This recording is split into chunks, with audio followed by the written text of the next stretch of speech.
to Catherine.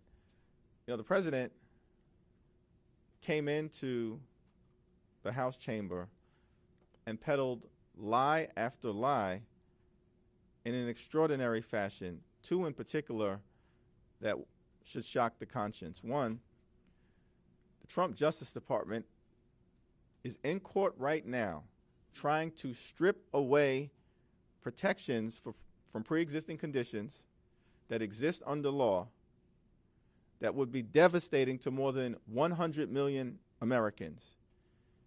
Yet he said to the American people last night that he's trying to protect people with pre-existing conditions.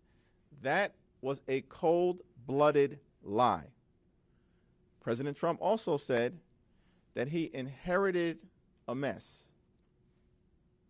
Inherited a mess? When Barack Obama came into office, the unemployment rate was at 10%. When he left, it was at 5%. When Barack Obama came into office, the stock market was at 6,000. When he left, it was north of 18,000. During the 8 years of Barack Obama's presidency, he reduced the deficit by $1 trillion. In the 8 years of President Bush's presidency, America lost approximately 500,000 private sector jobs. During the 8 years of Barack Obama's presidency, we gained more than 14 million private sector jobs.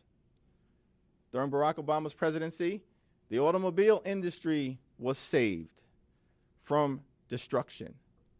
And during Barack Obama's presidency, more than 20 million previously uninsured Americans gained health care coverage, and more than 100 million Americans gained protection from pre-existing conditions that had not previously existed under law.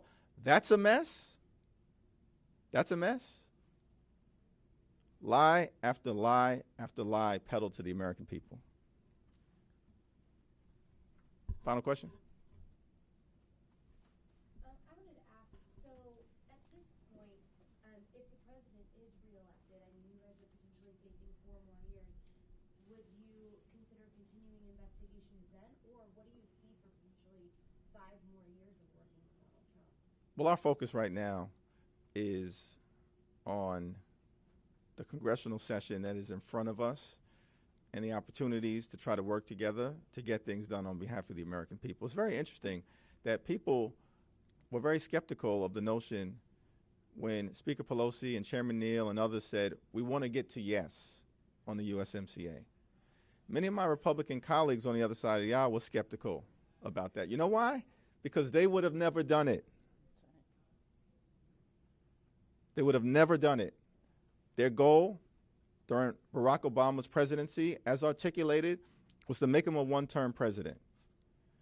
And on issues that they had previously agreed with, the framework for the Affordable Care Act was put into the public domain by the Heritage Foundation in 1989 or so, and then implemented into law by a Republican governor who became a Republican senator and was previously a Republican presidential nominee.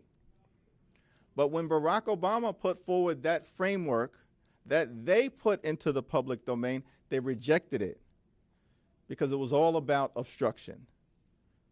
But we're very different. Our DNA as Democrats is very different because we're committed to getting things done on behalf of the American people, even if it means working with this particular person sitting at 1600 Pennsylvania Avenue at the moment. So we're not focused on 4 more years. We're